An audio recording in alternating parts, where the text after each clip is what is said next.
सहना भवतु सहनौ भुनक्तु सह वीर्यं करवावहै तेजस्विनावतीतमस्तु मा विद्विषावहै। ओम शांति शांति शांति।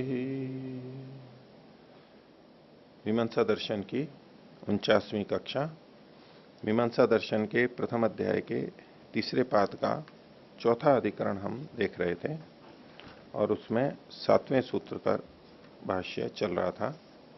अधिकरण था पदार्थ प्राबल्य। पदार्थ यानी कर्म, उसकी प्रबलता, पदार्थों की प्रबलता को देखा जाएगा।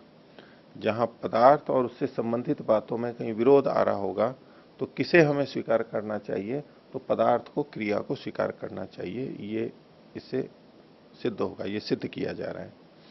तो उसमें इन्होंने बात रखी थी कि कुछ उदाहरण दिए थे। आचान्तेन कर्तव्यम, यज्ञोपवीतिना कर्तव्यम और दक्षिणाचार्येण कर्तव्यम। तो इससे क्रम का विरोध हो रहा था, बीच में कुछ और आ रहा था। वेदम कृत्वा वेदिम करोति, तो बीच में आचमन आ रहा था, अथवा एक हाथ से करे तो प्रधान कर्म में विलंब हो रहा था। तो ऐसे में क्या करना चाहिए? इनको स्वीकार करना चाहिए या नहीं करना चाहिए, ये बात थी। तो इसमें सिद्धांती उत्तर दे रहा था कि अपिवा कारण अग्रहणे प्रयुक्तानि प्रतीयेरन, कि यहां पर कारण का यदि अग्रहण हो, कारण अगर विशेष उसमें नहीं हो, तो ये जैसे प्रयुक्त हैं वो हमें स्वीकार कर लेना चाहिए। जो हानिकारक कारण है वो अगर नहीं है तो इसको हमें स्वीकार कर लेना चाहिए। लोभ आदि अगर नहीं दिख रहे तो लोभ आदि के कारण अगर ये हो रहा है तब तो हटा ही देना चाहिए, पीछे बता ही चुके हैं। अगर वो कारण नहीं है तो इनको स्वीकार कर लेना चाहिए, ये सिद्धांति का मत था। और उसके अंदर आगे और चर्चा देखेंगे। पिछले पाठ में से किन्हीं को कुछ पूछना है तो पूछ सकते हैं। हाँ, पीछे आचार्य जो हमने देखा था कि स्मृति को प्रामाणिक सिद्ध करने के लिए हम एक श्रुति की कल्पना करते हैं और उस कल्पित श्रुति के आधार पर फिर स्मृति को प्रामाणिक सिद्ध करते हैं। ये परस्पर इतर इतर आश्रय दोष जैसे लगता है। तो स्मृति को प्रमाणित करने के लिए हम श्रुति की कल्पना करते हैं। इसको सीधे यूं शब्दों में ना कह करके कि हम ये मान के चलते हैं कि स्मृति ग्रंथों में जो कहा गया है वो वेदानुकूल है। वो वेदानुकूलता कई तरह से हो सकती है। एक है कि साक्षात श्रुति मिल रही हो। यदि साक्षात श्रुति नहीं मिल रही है तो वेद के सिद्धांतों के अनुरूप कोई बात कही गई हो स्मृति में, ये भी वेदानुकूल है। और तीसरा है कि वेद के सिद्धांतों के विपरीत नहीं पड़ रही हो, वेद के सिद्धांतों से सीधे सीधे उसका अनुमोदन भी नहीं हो रहा है, लेकिन वो वेद के किसी सिद्धांत का कोप नहीं कर रही है, विरोध नहीं कर रही है, वो भी वेदानुकूल कही जाती है, वो स्वीकार्य होती है। ऐसे हम देखते हैं। तो जिन स्मृति वचनों की साक्षात श्रुति नहीं मिल रही है तो वो भी वेदानुकूल ही, ये मान करके। अगर वो वेदानुकूल हैं तो कैसे हैं?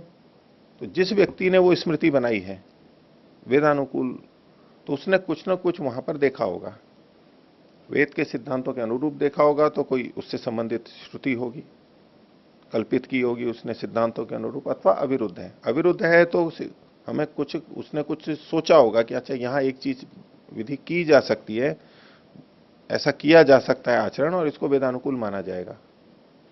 तो बनाने वाले ने तो अपने मन में श्रुति की कल्पना करके कि ऐसा ये वेदानुकूल है, वेद सम्मत है, और उसने स्मृति को बना दिया होगा। उसकी दृष्टि से तो श्रुति के आधार पर यह स्मृति बनाई गई। लेकिन हमारे सामने अभी स्मृति है, हमारे सामने उस रचयिता के द्वारा कल्पित श्रुति पता नहीं है, लेकिन हमें इतना पता है कि ये वेदानुकूल ही रचना है। तो अब उस स्मृति को देख करके हम उस वेद के वचन की कल्पना कर लेते हैं कि ऐसा ऐसा भाव वेद का है, रहा होगा तभी ये है। इसके आधार पर हम इसको प्रमाणिक मानते हैं। तो जो श्रुति कल्पित की गई है साक्षात उससे सीधे प्रमाणित नहीं किया जाता, लेकिन वो जो श्रुति कल्पित की गई है वो वैदिक सिद्धांतों के अनुरूप है और वैदिक सिद्धांतों के विपरीत नहीं जा रही है। ये उसका प्रमाण बनता है वास्तव में, और ऐसा होने पर ही ये स्मृति प्रमाणित होती है। तो चूंकि स्मृति को भी देखते हुए, स्मृति को पढ़ करके, और यदि वेद का वचन साक्षात नहीं मिल रहा है तो हमारे मन में प्रश्न खड़ा हो जाता है, संशय हो जाता है कि इसको माने या ना माने, क्योंकि ये वेद मूलक या शास्त्र मूलक ही धर्म है पूरा का पूरा। ईश्वरोक्त जो है वही स्वीकार्य होता है, ये मान करके ही चला जा रहा है। तो ऐसे में हमें श्रुति चाहिए, एक अभ्यास है हमारा कि नहीं इसका कुछ वेदानुकूलता होनी चाहिए, बस इसके लिए हम वहां पर ढूंढ लेते हैं, इस तरह से बना लेते हैं। और कोई? ओम। आचार्य जी, पृष्ठ संख्या 231 में दृष्टमूलक स्मृत्य प्रामाण्याधिकरण, इसमें जो अधिकरण का नाम दिया उसमें तो दृष्टमूलक स्मृति की अप्रामाणिकता कही जा रही है, और भाष्य के अंतिम वचन में कहा गया है कि उपपन्नतरम च एतत् वैदिक वचन कल्पनात्।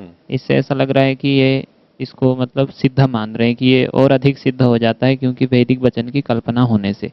जो ये दो उदाहरण दिए हैं, वैसर्जन होमियम वासो अध्वर्युर्गृह्णाति और यूपहस्तिनो दानम आचरन्ति, इसमें नहीं, देखिए इसमें पहली बात तो जो शीर्षक है दृष्ट मूलक स्मृति अप्रामाण्य, स्मृति की अप्रामाणिकता कह रहे हैं, इसमें कोई दो राय नहीं है। लेकिन किन स्मृतियों की अप्रामाणिकता कह रहे हैं? जिनका मूल दृष्ट हो रहा है, यानी श्रुति मिल रही है ऐसों की। और ये हेतु दर्शनाच्य के भाष्य में आप देखेंगे अप्रमाणम स्मृति ही, स्मृति अप्रमाण है, ये स्पष्ट लिखा हुआ है। तो ये जो अंतिम पंक्ति जो आप कह रहे हो उपपन्नतरम चैतत वैदिक वचन कल्पनात्, इससे स्मृति को प्रमाणित किया जा रहा है, ऐसा तात्पर्य हम इस पंक्ति का नहीं ले सकते, नहीं लेना चाहिए। शीर्षक से भी जा रहा है और भाष्य से भी जा रहा है, यहां इसका तात्पर्य भिन्न होगा। तो ये जिन स्मृतियों की श्रुति मिल रही है तो भी वो अप्रामाणिक हैं, ये कहना चाह रहे हैं।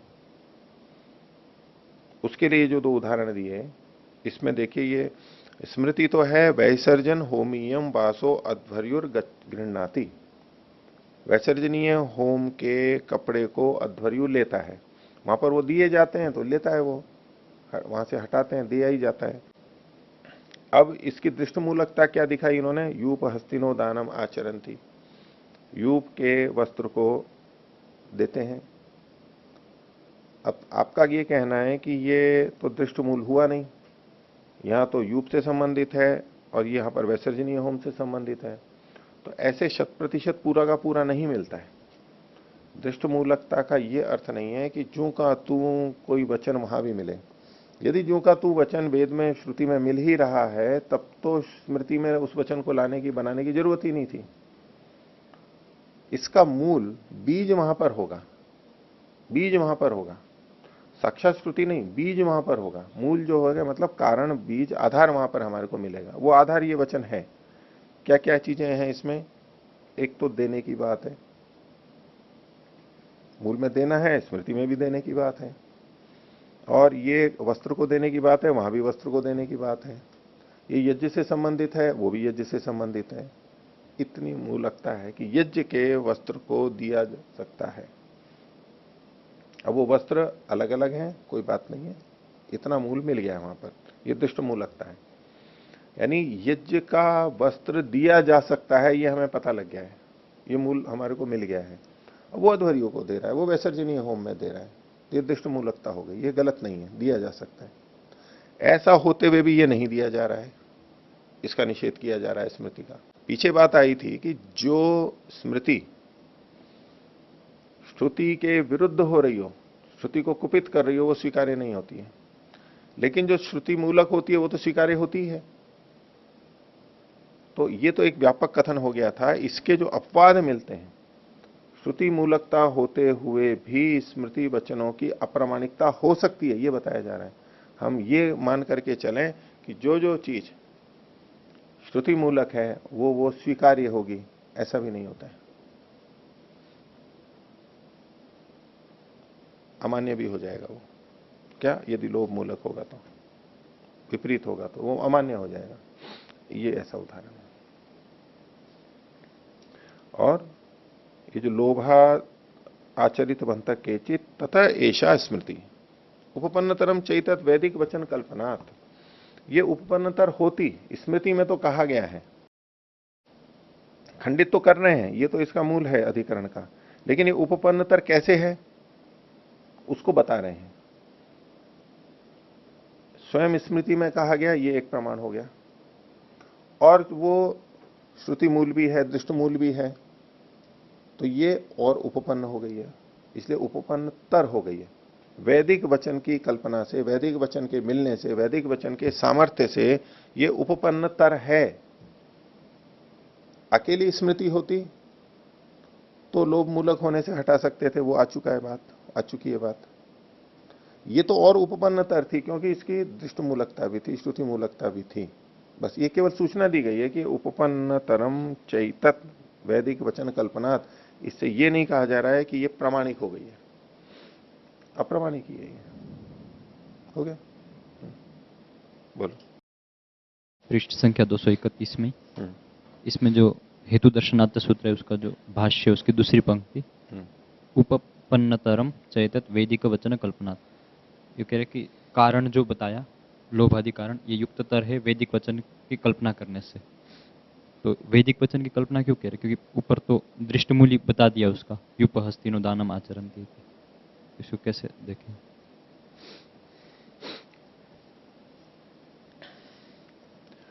इसको दूसरे ढंग से भी देखा जाता है। ये जो अधिकरण है ना, अभी हमने देखा था कि स्मृति की अप्रामाणिकता है दृष्टमूल होने पर भी, एक दृष्टि से कथन हुआ। दूसरी दृष्टि से क्या कथन है यहां पर कि श्रुति विरोध निरपेक्ष होने पर भी अप्रामाणिकता है। श्रुति विरोध निरपेक्ष, श्रुति से अविरुद्ध स्मृति की भी अप्रामाणिकता है। जो श्रुति से अविरुद्ध स्मृति होती है उसमें श्रुति की कल्पना करनी पड़ती है। जो श्रुति मूलक है वहां तो साक्षात श्रुति हो गई, और जो श्रुति के सिद्धांतों के अनुरूप है ऐसी जो स्मृति है तो वहां श्रुति कल्पित करनी पड़ेगी, क्योंकि साक्षात श्रुति नहीं है, श्रुति मूल नहीं है वहां पर। और जो श्रुति से अविरुद्ध है ऐसी स्मृतियां, उनके लिए भी श्रुति की कल्पना करनी पड़ेगी। ठीक है? तो यहां दो, आप जिस ढंग से कह रहे हो वो ये कि अब श्रुति मूल नहीं मिल रहा है हमारे को, दृष्टमूल वाली प्रसंग में नहीं है। ये किस प्रसंग में जाएगा कि स्मृति का वचन मिल रहा है और उसमें हमें लोभादि हेतु दिखाई दे रहा है। एक बात, ये हेतु लोभादि का कारण ये और भी पुष्ट हो जाता है।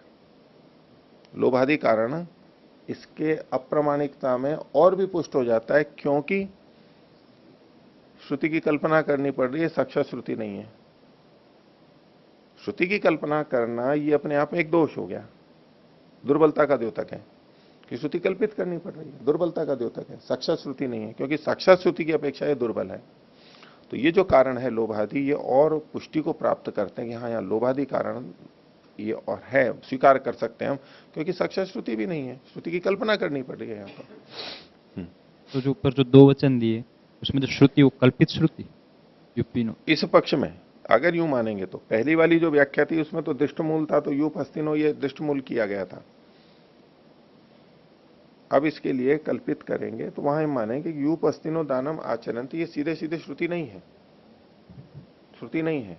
हमारे को इसके लिए वैसर्जनीय होम के लिए श्रुति कल्पित करनी पड़ेगी, इसके अनुसार इसको लिंग मान करके वहां श्रुति कल्पित करनी पड़ेगी, ऐसा मान करके व्याख्या होगी। दो ढंग से हो सकती है।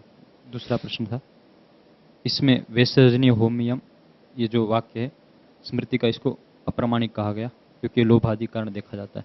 इसको हम इस रूप में भी देख सकते हैं कि जो वेद वचन है यूप हस्तिनो दानम आचरन्ति, ये विधान तो किया नहीं कि किसको दान करना है, तो उसको विधान किया इस वचन ने, स्मृति वचन ने।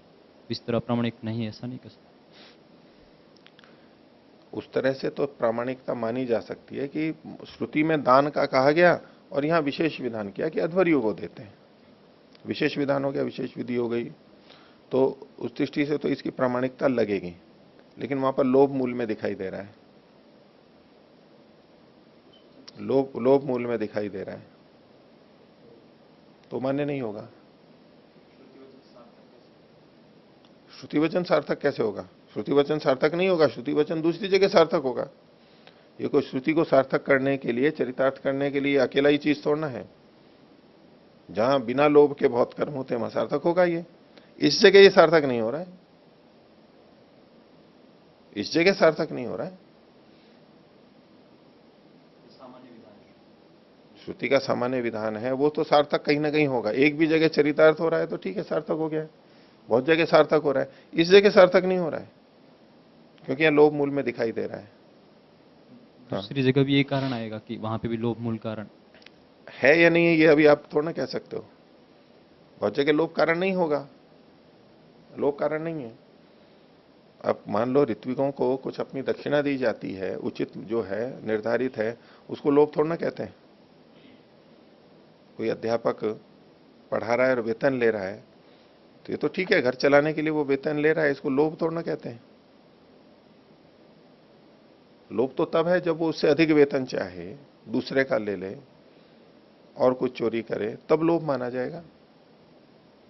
अपना जो उचित ले रहा है उसको लोभ थोड़ा ना माना जाएगा। ये अतिरिक्त को ले रहा है, इसलिए लोभ है। ये कैसे निर्धारण होगा कि अध्वर्यु अतिरिक्त ले रहा है? अतिरिक्त ले रहा है, व्यवहार से पता लगता है ना, व्यवहार से पता लगता है। अध्वर्यु मतलब ऋत्विक यजमान को ले लो। कई बार मान लो यज्ञ कराने गए, वहां ठहरे, मकान में ठहरे, तो वो उनके लिए नया साबुन रखते हैं, नई तेल की बोतल रखते हैं। ऐसा होता है ना, कुछ कुछ चीजें नई नई वो रखते हैं। अब वो सारी काम में तो आती नहीं है। एक आध समय रहे, एक आध समय नहाए, 2 दिन हुए, बच गई। अब क्या करें उसका? दक्षिणा अलग निर्धारित है। तो कई जने कहते हैं ये हमारे लिए ही तो है। इसकी बता रहा हूं मैं, यजमान ये जो कार्यों में जो जाते हैं, ऐसे बहुत उदाहरण मिलते हैं। एक और प्रत्यक्ष घटना बताता हूं, जिसमें किया तो अच्छे के लिए था कि अच्छे पुरोहित जाएंगे, लेकिन हो उल्टा हो गया। उलाना सुनना मिला कि ये कैसे आ गए।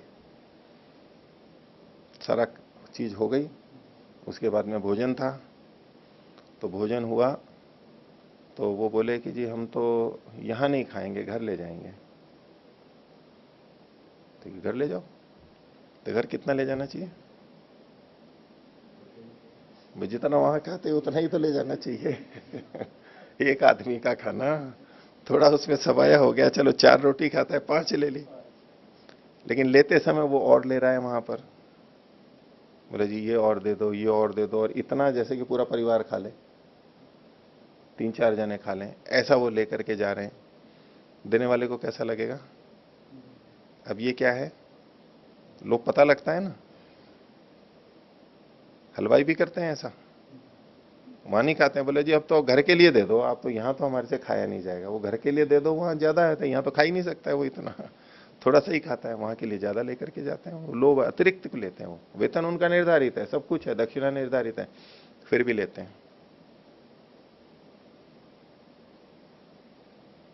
और फिर वहां से गए तो ऑटो करके गए, उन्होंने ऑटो के पैसे नहीं दिए तो चले गए। तो वापस आए, बोले जी ऑटो के पैसे तो आपने दिए ही नहीं है, फिर पैसे मांगने के लिए आए।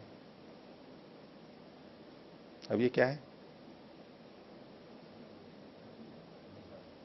अनुचित है ना, अशिष्ट है ना। नहीं दिए, नहीं दिए, चलो किसी ने नहीं भी दिए तो भी ऐसे आना, दोबारा आना कि जी उसके तो पैसे आपने दिए ही नहीं थे। वास्तविक घटना बता रहा हूं। ये लोभ के अंदर है, पता लग जाता है कि ये लोभ है। पुरोहित भी हैं वहां पर, सब कुछ इकट्ठा करके ले जाते हैं ना, देखो उनको कैसे कैसे क्या क्या चीज इकट्ठी करते हैं। हर चीज, इसको भी समेट लो, इसको भी कर लो, ये 5 रुपए में चली जाएगी, ये 2 रुपए में चली जाएगी, सबको लेने का प्रयास करता है। लोभ दिखाई देता है वहां पर। ठीक है, और आगे चलिए। तो पृष्ठ संख्या 236 देखिए। इस प्रसंग में सिद्धांति ने उत्तर दिया था। तो भाष्य में हमने पीछे से देखिए 7वें सूत्र का भाष्य है कि अपि वा इति पक्ष व्यावृत्ति अगृह्यमाण कारण एवं जातीय का प्रमाणम, जिनका लोभ आदि कारण नहीं है ऐसे ये प्रमाणिक मान लिए जाते हैं, स्वीकार्य हो जाते हैं। क्योंकि अगर हम पेछा वाला ही देखेंगे केवल कि ये शास्त्र में नहीं लिखा है, मूलक नहीं है, तो इसको माने न माने क्या करें, तो ये एक आधार है मानने मानने का, न मानने न मानने का ये एक कारण है। तो इस पर पूर्व पक्षी कह रहा है ननु क्रम कालो विरुद्धंती, क्रम और काल को विरुद्ध कर देते हैं, विपरीत कर देते हैं। तो सिद्धांति अब उत्तर दे रहा है, देखो क्या, विरुद्धंतु नैष दोषः, क्रम और काल का विरोध कर देते हो तो भी कोई बात नहीं है, दोष नहीं है। अंतिम स्थिति तो यह है कि क्रम और काल का भी विरोध नहीं होना चाहिए, लेकिन अगर किसी कर्म का विधान किया हुआ है, किसी कर्म का विधान किया हुआ है, अब क्रम और काल नहीं है इसलिए हम उस कर्म को ही ना करें, यह ठीक नहीं है। किसी व्यक्ति को भोजन के लिए बुलाया, 12 बजे का समय निर्धारित है, उसको भी पता है, हमारे को भी पता है, वो 12 बजे नहीं आ पाया, 1 बजे आए हैं।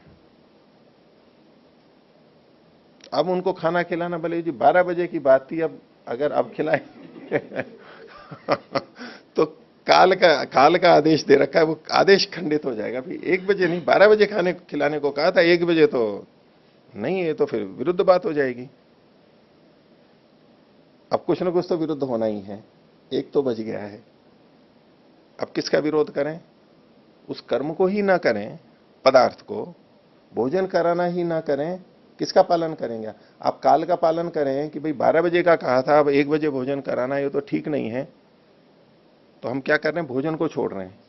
कर्म जो विधान था, मुख्य पदार्थ था, उसको हम छोड़ रहे हैं काल के पालन के लिए, कि भाई काल गलत नहीं होना चाहिए, ठीक है। और एक ने दूसरा क्या सोच रहा है? नहीं, काल तो इसका कर्म का सहायक था, गुण था, प्रधान कौन है? भोजन कराना। 1 बजे आ गए तो 1 बजे भोजन करा दिया। अब इसमें कितना विरोध होगा? काल का ही तो विरोध हुआ, कर्म तो करा दिया हमने, कर्म तो करा दिया ना। अब जैसे किसी के आता है कि भाई मान लो वो स्नान ही नहीं करते हैं, तो बोले मैं तो स्नान नहीं करता हूं इसलिए यज्ञ नहीं करता हूं। भाई बिना स्नान किए मेरे को यज्ञ करना अच्छा नहीं लगता है, सप्ताह में 1 बार स्नान करता हूं, तो एक ही बार यज्ञ में आता हूं, मैं अपने नियम का पालन करता हूं, मैं 6 बिना स्नान किए भोजन यज्ञ नहीं कर सकता। ठीक है, प्रत्यक्ष उदाहरण है आपके सामने। अब ये क्या चीज हो गई? देखने में तो ये प्रस्तुत कर रहा है कि मैं इतने नियम का पालन करने वाला हूं। मुख्य चीज क्या थी? यज्ञ करना मुख्य था या स्नान करना मुख्य था इस संदर्भ में? ठीक है, स्नान करके यज्ञ करना चाहिए, लेकिन अगर हमारे पास 2 में से विकल्प हो तो क्या करना चाहिए? हम दोनों कर नहीं पा रहे हैं, एक ना एक तो छूटेगा, तो क्या छोड़ना चाहिए? यज्ञ छोड़ना चाहिए या यज्ञ कर लेना चाहिए? स्नान वाला विरुद्ध, शास्त्र से विरुद्ध, कि बिना स्नान किए भी हमने कर लिया। यज्ञोपवीत पहना हुआ होना चाहिए, यज्ञोपवीत है नहीं, क्या करें? इस शास्त्र में तो कहा है बिना यज्ञोपवीत पहने यज्ञ नहीं करना चाहिए। तो क्या करेंगे? यज्ञ छोड़ दे, एक तो नियम का पालन कर लिया कि देखो मैंने बिना यज्ञोपवीत के यज्ञ नहीं किया, बिना यज्ञोपवीत पहने यज्ञ करना एक दोष है, देखो इस दोष से मैं बच गया। और दूसरा, यज्ञ नहीं किया लेकिन यज्ञ ना करने का दोष हो गया। दूसरा, उसने यज्ञ तो कर लिया, इतना दोष आया कि बिना यज्ञोपवीत किए यज्ञ कर लिया। अब भूखे पेट यज्ञ करना चाहिए, प्रातराश की स्थिति, प्रातराश करके यज्ञ कर लिया, किसको करें? किसको मुख्यता देंगे? ये व्यवहारिक बात है। इसी में बहुत सारी चीजें उलझ जाती हैं जीवन में, व्यवहार में। कोई किसको प्रधानता दे देता है, कोई किसको प्रधानता दे देता है। तो यहां ये सिद्धांति कह रहा है कि यदि क्रम और काल विरुद्ध हो भी रहा हो तो भी पदार्थ की प्रधानता है, वहां पर कर्म मुख्य है, वो होना चाहिए। अब देर से हो गया तो कोई बात नहीं है, संध्या काल में संध्या करनी चाहिए, उपासना करनी चाहिए, यज्ञ करना चाहिए। समय निकल गया किसी भी कारण से, तो आगे पीछे अब तो समय निकल गया, अब तो करना ही नहीं है हमारे को। एक तो ये दृष्टि है, एक बोले चलो निकल गया कोई बात नहीं, अब कर लो, उसको विलंब से कर लो। तो कह रहा है विरुद्धंतु नैष दोष है, भले ही काल और क्रम विरुद्ध हो रहा है, ये कोई दोष नहीं है, मतलब बड़ा दोष नहीं है, थोड़ा ही दोष है। वो दूसरा दोष बनेगा यदि हम करेंगे ही नहीं तो। इनको ही विरुद्ध कर देंगे तो ये बड़ा दोष माना जाएगा। अब इसको समझा रहे हैं कैसे, आचमनम पदार्थ। आचमन करना एक पदार्थ है यानी क्रिया है। पदार्थानाम च गुणः क्रमः, और जो इनका क्रम है ये पदार्थों का गुण है। इसके बाद ये, इसके बाद ये, इसके बाद ये। एक तो कर्म हुए, हमें 10 कर्म करने हैं, उन 10 कर्मों का कोई क्रम है। तो जो क्रम है वो पदार्थों की अपेक्षा गुण है, गौण है।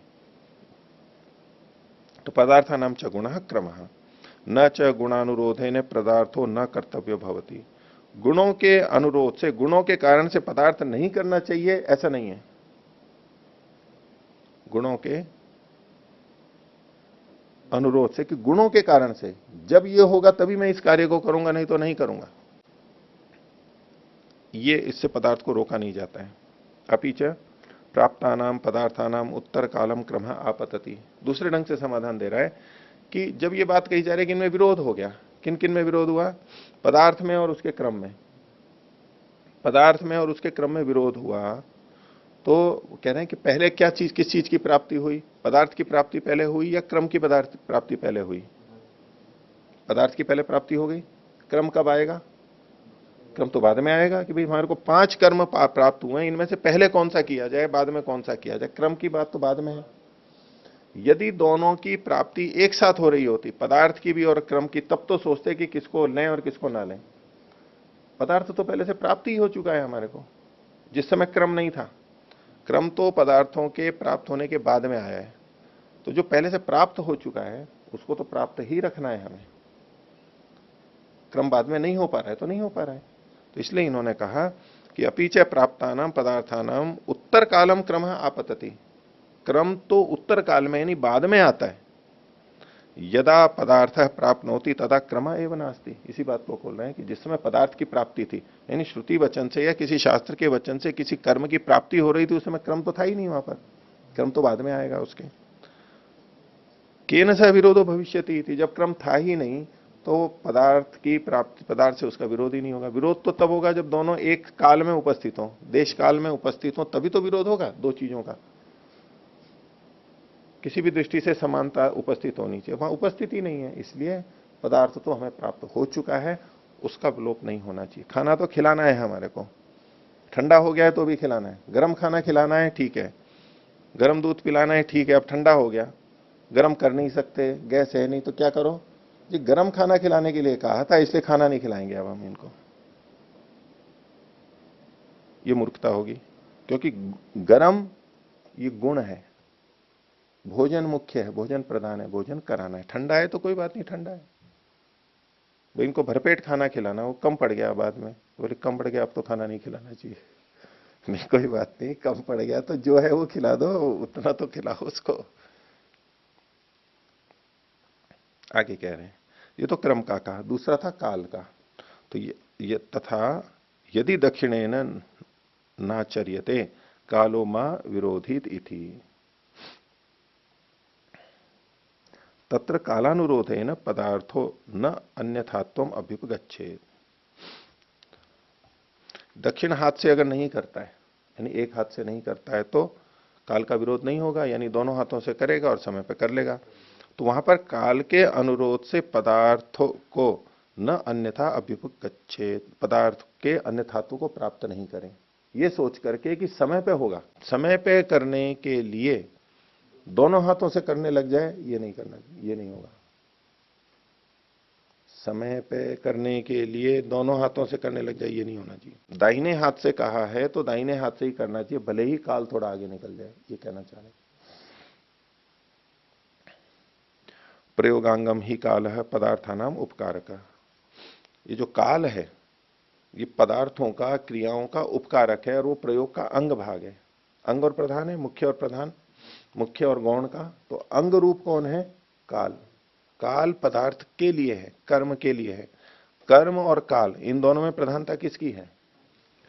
तो प्रयोगांगम ही काल है पदार्थानाम उपकारक।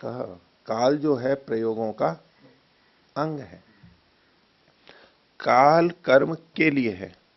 ये ठीक है कि काल के बिना हम कर्म नहीं कर सकते, किंतु काल कर्म के लिए, कर्म काल के लिए नहीं है।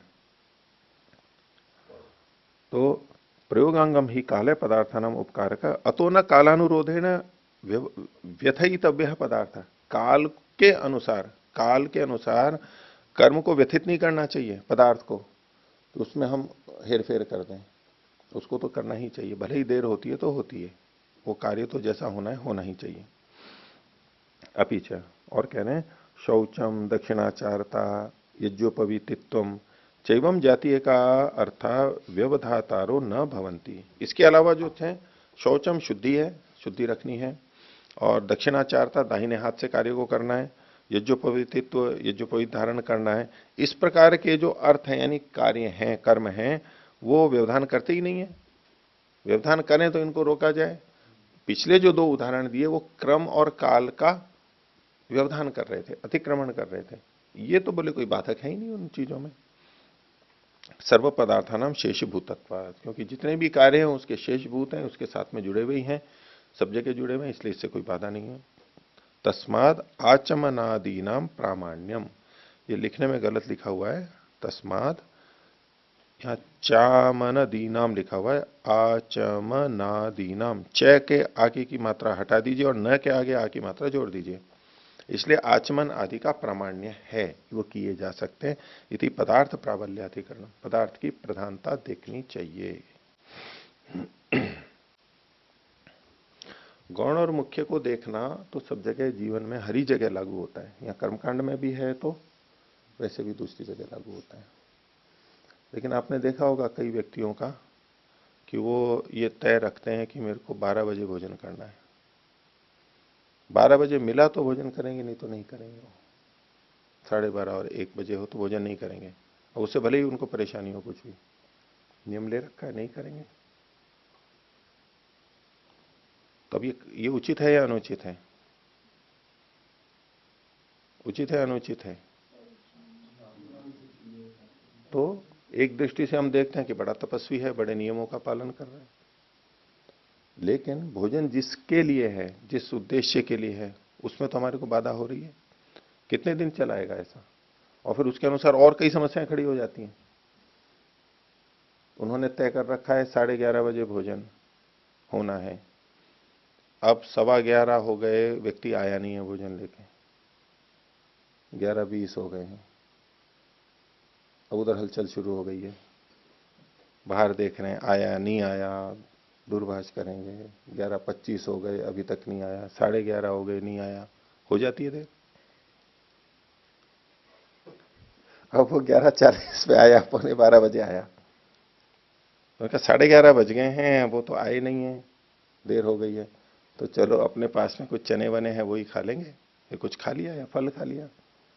और फिर वो आए, बोले भी मैं तो कर चुका भोजन, अब मना कर देते हैं उनको।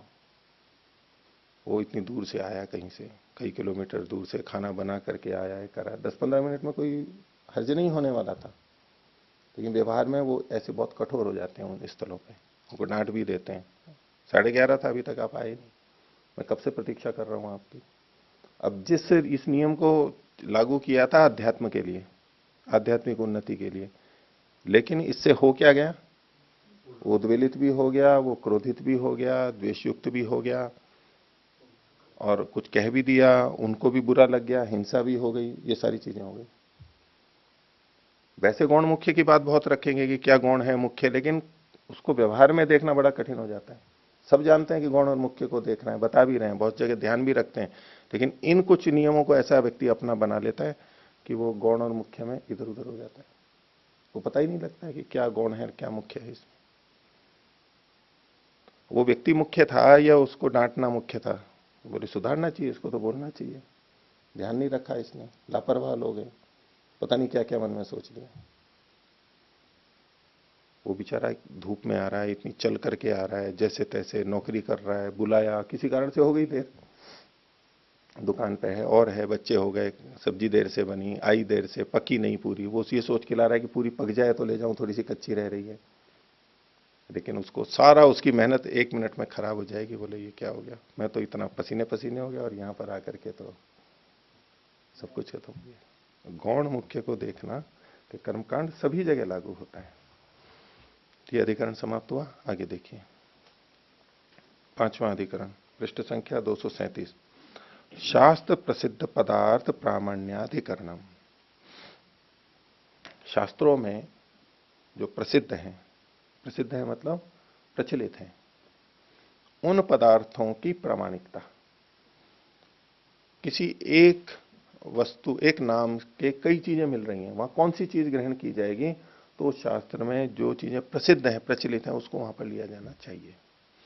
उस शब्द के भले ही दूसरे भी अर्थ होते हैं, दूसरी चीजें ली जा सकती हैं, लेकिन वहां क्या लिया जाना चाहिए? जो वहां शास्त्र में प्रसिद्ध हो, प्रचलित हो, वो ही लिया जाना चाहिए। तो पूर्व पक्षी का सूत्र है, तेषु अदर्शनात् विरोधस्य समाह विप्रतिपत्ति स्यात्।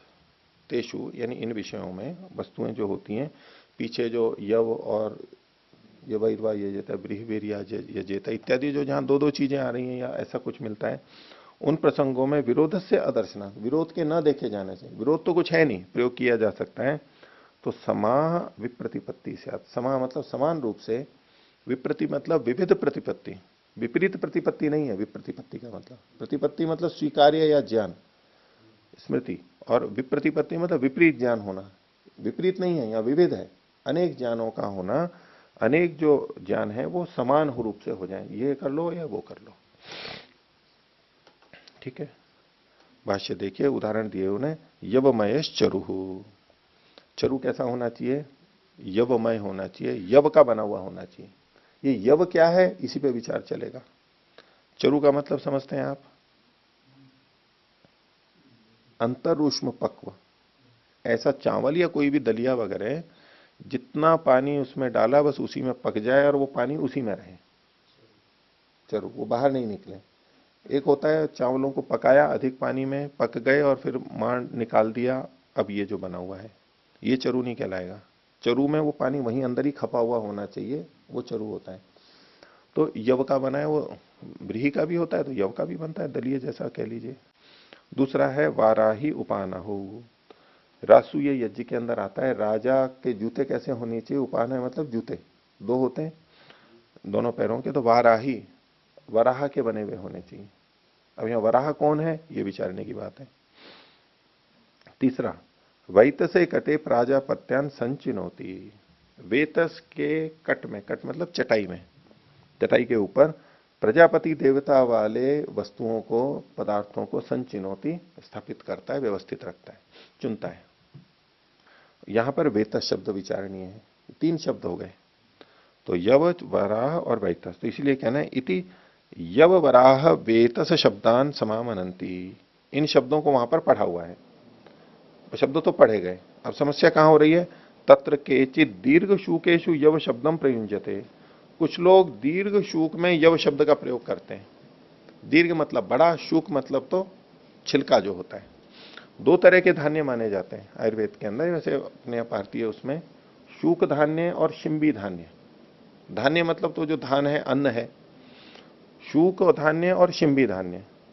शिंबी कहते हैं फली को, तो जो धान्य फली में होते हैं वो शिंबी धान्य कहलाते हैं। जैसे कि सारी की सारी दालें, चना, मूंग, मोठ, मोगर, कुछ भी, चमला, ये सब फली के अंदर होते हैं, इनको शिंबी धान्य कहते हैं, फलियों में होने वाले। और शूक कहते हैं जो तुष होता है ना ऊपर, जैसे कि गेहूं के ऊपर छिलका होता है, जौ के ऊपर एक अलग छिलका होता है, चावल पे छिलका होता है, ये फली में नहीं होते हैं, इनकी फलियां नहीं होती हैं, ये कहलाते हैं शूक धान्य। तो ये कह रहे हैं कि यव का मतलब क्या है कि दीर्घ शूकों में यव शब्द का प्रयोग किया जाता है। तो दीर्घ शूक मतलब जो के, यव मतलब यहां जो ही कह रहे हैं, तो उसको दीर्घ शूक नाम से कहा गया, क्योंकि लंबे लंबे से होते हैं ना, और उसका जो शूक यानी जो छिलका सा होता है वो काफी लंबा होता है, अपेक्षा से दूर तक जाता है। अंदर की जो गिरी अन्न भाग होता है उससे किनारे से भी वो थोड़ा सा और निकला हुआ रहता है, लंबा, दीर्घ शूक में। तो कुछ लोग तो उसमें यव शब्द का प्रयोग करते हैं। और केचित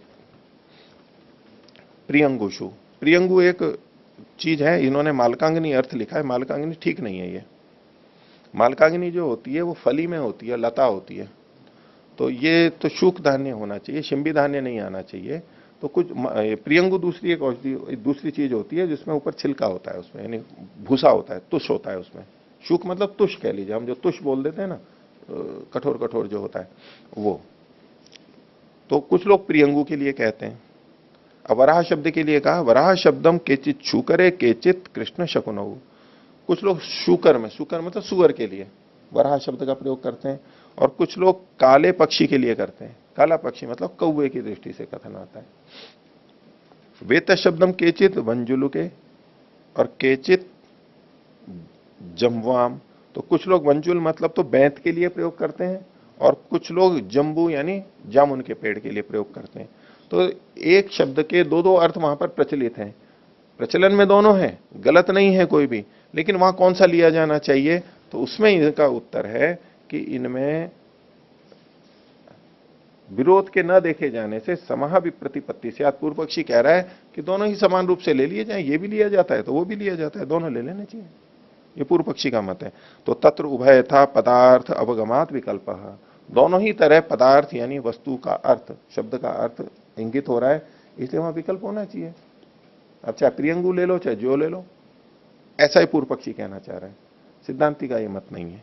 उत्तर दिया सिद्धांति ने, शास्त्रस्थावात तन्निमित्तत्वात्, जो शास्त्र में स्थित हैं, शास्त्र को जो जानते हैं, उन लोगों के द्वारा जो कहा जा रहा है उसे लेना चाहिए, क्योंकि वो तन्निमित्तक होते हैं, वो उसको जानते हैं। उनके द्वारा जो चीज कही गई है वहां उसी को लेना चाहिए, उस शब्द का वही अर्थ लेना चाहिए। अब जैसे रस शब्द है, रस शब्द तो अलग अलग शास्त्रों में रस शब्द के बहुत अर्थ हैं। पाक शास्त्र में रस लेंगे तो षड्रस लिए जाएंगे, मधुर अम्ल आदि, और साहित्य में रस लेंगे तो वीर रस, रौद्र रस और ये सब लिए जाएंगे, वहां ये रस तो लिया नहीं जाएगा। और आयुर्वेद में रस शास्त्र एक और होता है, वहां रस का मतलब क्या लिया जाता है? वहां पारा लिया जाता है। दर्शन शास्त्र में रस शब्द आएगा तो रस एक गुण जो है, पदार्थ है, वो लिया जाएगा, मधुर आदि लिए जाएंगे। तो एक ही शब्द अलग अलग जगह पे, और रसो वही सा रसम ही एवं लब्ध्वा आनंदी भवती, वो रसो वही सा, ये रस कौन सा है? तो सुख मात्र के लिए। और फलों के रस की दुकान पे चले जाएंगे तो वहां रस क्या है? उससे कुछ निकला हुआ चीज है, पदार्थ निकला हुआ है, पेय पदार्थ है। तो कहां किस शब्द का प्रयोग किया जाएगा, वो वहां उस शास्त्र को जानने वाले जिस अर्थ को संकेत करते हैं वो लेना चाहिए। तो ऐसे ही यहां पर यव शब्द से क्या लिया जाना चाहिए? तो शास्त्र ये कहना है शास्त्रस्थावात तन्निमित्तत्वात्, तो वहां से तो उसका विरोध कर दिया। और जो शास्त्रस्थ है मतलब शास्त्र में स्थित है, शास्त्रों शास्त्र प्रवादित है, शास्त्र शब्द शब्दार्थ जिनका प्रमाण है, तन्निमित्तत्वात् नमित्तत्वात्, शब्दार्थ ज्ञान में शास्त्र के निमित्त होने से, जो शास्त्र में स्थित है, जो शास्त्र में कहा गया है, वो व्यक्ति या तो शास्त्र में जो वचन मिलता है वो ही लेना चाहिए, क्योंकि ये सारे कर्म शास्त्र निमित्तक होते हैं, उसी के अनुसार। अपनी मर्जी से नहीं ले लेना चाहिए, कहा जो भी अर्थ है वो नहीं ले लेना चाहिए। भाष्य वाह शब्द है पक्षम व्यावर्तयति, तो पूर्व पक्षी को खंडित कर रहे हैं। यव शब्दो यदि दीर्घ शुकेशु सादृश्यात प्रियंगुषु भविष्यति, ये कह रहे हैं कि यदि दीर्घ शब्द, यव शब्द दीर्घ शुकों में यानी जो में है, तो उसकी समानता से प्रियंगु में भी हो सकता है, एक कथन हुआ। और यदि प्रियंगुषु, यदि प्रियंगु में घट रहा है तो सादृश्य से यव में भी हो सकता है, प्रयोग किया जा सकता है। तो पूर्व पक्षी कह रहा है किम सादृश्यम, इनमें समानता क्या है? तो सिद्धांति कह रहा है पूर्व सस्य क्षीणे भवंती दीर्घ शूका प्रियंगवश्च, पहले वाले सस्य के क्षीण होने पर भी ये विद्यमान रहते हैं, दीर्घ शूक और प्रियंगु। तो किसी खेत के अंदर कई बार जो भी आ जाता है ना, साथ में गेहूं के साथ साथ जो भी बोने में आ जाता है, तो गेहूं और जो दोनों रहते हैं, तो पहले गेहूं पक जाता है, जो वाले हरे हरे से रहते हैं कुछ अधिक देर तक रहते हैं। तो पूर्व सस्य के क्षीण होने पर भी, और इसी तरह से चने वगैरह में भी ये जो साथ में होते हैं, जब चने की बुवाई हो और उसमें साथ में ये प्रियंगु आदि जो भी पौधे होते हैं, तो और चीजें सूख जाती हैं, वो थोड़े देर तक रहते हैं। इस दृष्टि से ये इनकी समानता है। एतत्तयो सादृश्यम, पूर्व पक्षी कह रहा है कह पुनरत्र निश्चय, आप इसमें क्या निश्चय कर रहे हैं? सिद्धांत कहता है यह शास्त्रस्थानाम सब शब्दार्थ, तो वहां पर तो शास्त्रस्थ मतलब शास्त्र में स्थित व्यक्ति है, उसमें जो अर्थ प्रचलित है वही मुख्य अर्थ वहां पर लेना चाहिए। तो बोले शास्त्र में स्थित कौन है, किनको हम प्रमाण मानेंगे? तो कहा के शास्त्रस्था, तो सिद्धांत कह रहा है शिष्टा, जो शिष्ट लोग हैं, हर कोई व्यक्ति नहीं, जो शिष्ट हैं। तेषाम अविच्छिन्ना स्मृति ही शब्देशु वैदिकेशु च, उनकी स्मृति इसमें अविच्छिन्न रहती है, लगातार चलती है, उनका विषय ही वही रहता है। किनमें? शब्दों में और वेदों में। शब्द का मतलब है यहां पर लौकिक शब्दों में, और वेद का मतलब तो वैदिक शब्दों में, शास्त्रों के अंदर।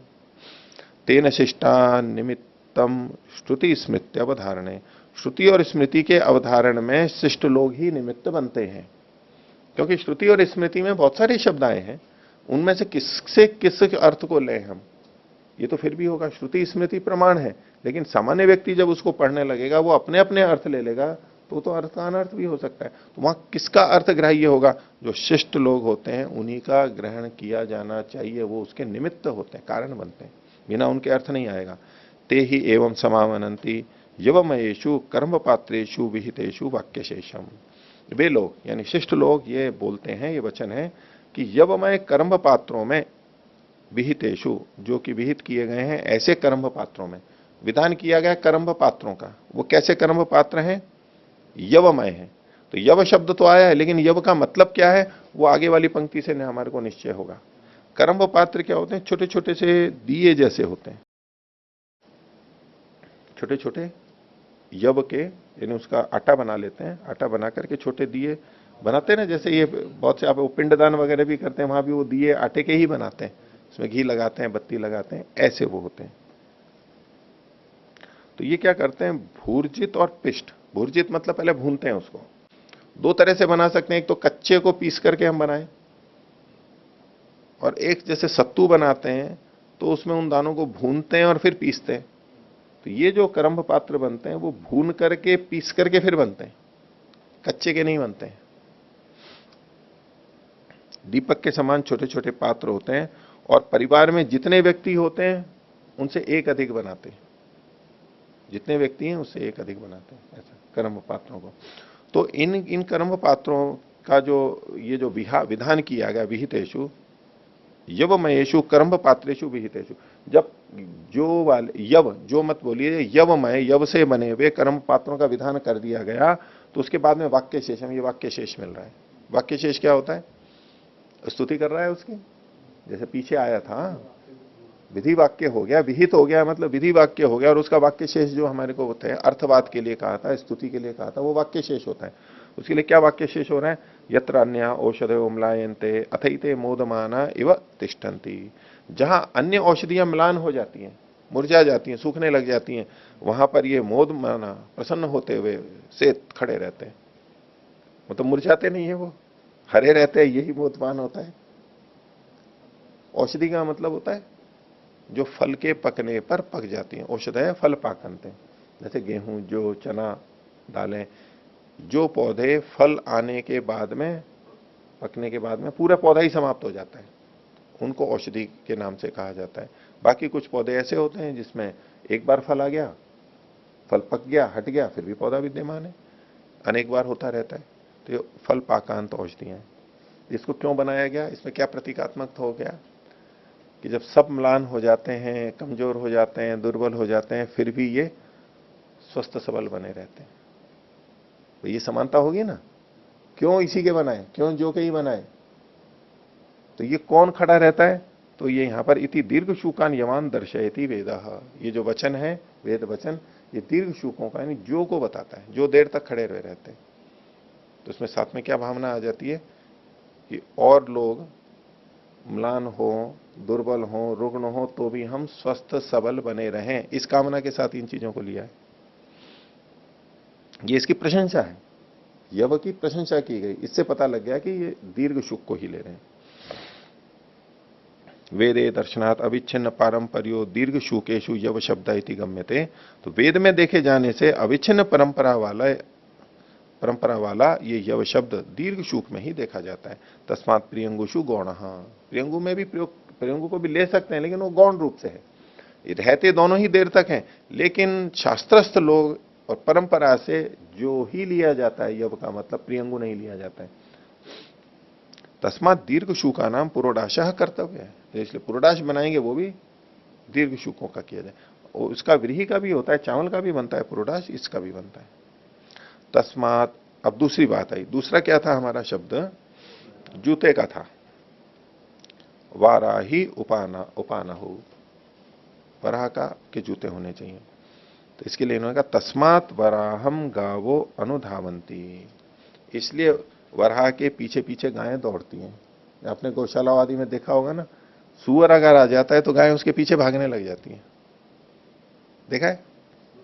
सुअर को देखते हैं ना तो गायें भागने लग जाती हैं उसके पीछे। देखा होगा कभी? बहुत भयंकर भागती हैं गायें। हाँ, मारने के लिए बहुत पीछे भागती हैं। पहले कई बार यहाँ ऋषि उद्यान में भी सुअर घुसाते थे और गायें खुली भी रहती थी पहले। अभी तो गौशाला में रहती हैं। पहले जब गौशाला नहीं बनी हुई थी तो सुबह शाम तो बांध के रखते थे, जहां भी उधर पुस्तकालय नया बन गया है उधर, और दिन में उनको खोल देते थे। पूरी घूमती रहती थी, पूरे रास्तों में गोबर करती रहती थी, पूरा ऋषि उद्यान गौशाला ही लगता था। गोबर ही गोबर पड़ा रहता था, उसको साफ करो, ये करो, सारा चलता था।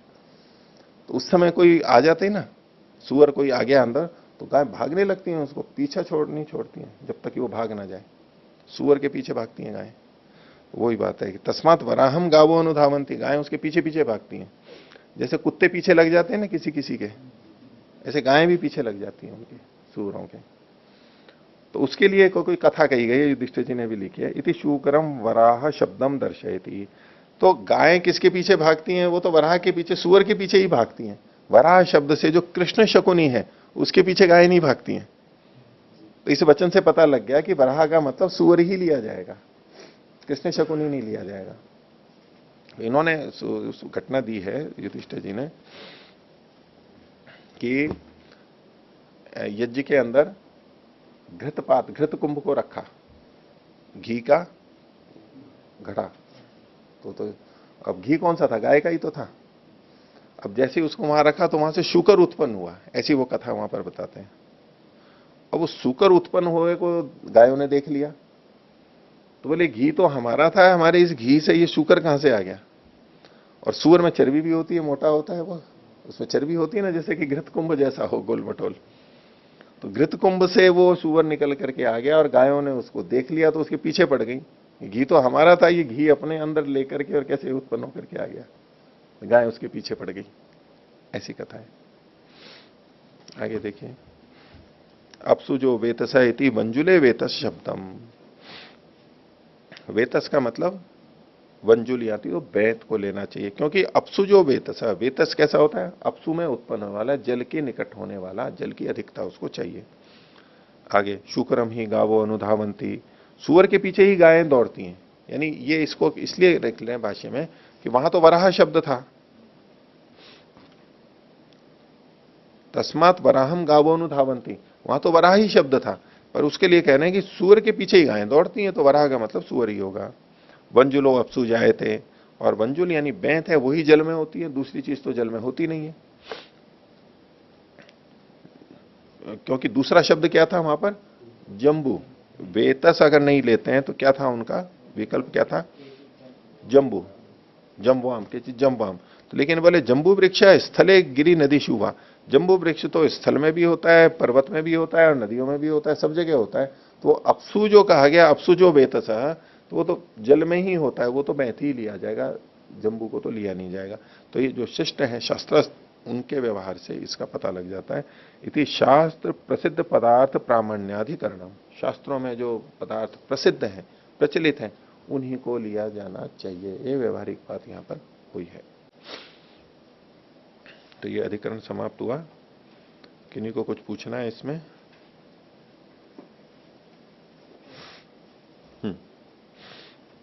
ओम आचार्य जी, पृष्ठ संख्या 236 में इसमें जो पदार्थ की बात आ रही है, पदार्थ मतलब क्रिया। हाँ। तो जैसे आचमन आदि हैं, ये भी पदार्थ ही है। हाँ। तो फिर गुण मतलब काल का जैसे बाद होगा, तो यहाँ पर जो बता रहे हैं कि जो शास्त्र में विधान किए हुए पदार्थ हैं उनके काल का विरोध होगा, तो आचमन आदि भी तो पदार्थ ही है, तो फिर ऐसा क्यों कह रहे हैं? पदार्थ हैं, लेकिन उसके काल का विरोध नहीं कहा जा रहा है वहां। उनको वेद के बाद में वेदी कर रहा है, बीच में डाल दिया, आचमनते न कर्तव्यम कह दिया, आचमन करके वो क्रियाएं करनी चाहिए, तो आचमन बीच बीच में सब जगह आने लगे, जबकि वहां उन क्रम को बताया गया था, उन सब कार्यों को बताया गया था। ठीक है, तो बीच में आचमन डाल दिया, तो वो कोई व्यक्ति कह रहा है कि बीच में आचमन डाला तो क्रम का भेद हो गया ना, आपका क्रम का भेद हो गया। ठीक है, आचमन भी पदार्थ है, कोई बात नहीं है, लेकिन किस पदार्थ के क्रम को बाधित कर रहा है वो? वेद और वेदी, इनमें जो है वेदम कृत्वा वेदिम करोति, तो आनंतर्य को देखते हुए वहां बीच में जो ये डाला जा रहा है वहां क्रम बाधित कर रहा है, ये उसका क्रम बाधित कर रहा है। आचमन ठीक है पदार्थ है, बीच में डालने से, तो अगर किसी पदार्थ से, किसी क्रिया से, किसी वचन से कहो, किसी वचन से शास्त्र का पदार्थ खंडित हो रहा है, यानी उसमें क्रम में भेद आ रहा है, तो क्या करना चाहिए? तो कर्म तो करना चाहिए वहां पर, भले ही वो क्रम खंडित हो रहा है, आचमन का बीच में है तो आचमन बीच में करना चाहिए, उससे बाधा नहीं है, ये कहना चाह रहे हैं। ठीक है, तो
सहना भवतु सहनौ भुनक्तु सह वीर्यं करवावहै तेजस्विनावतीतमस्तु।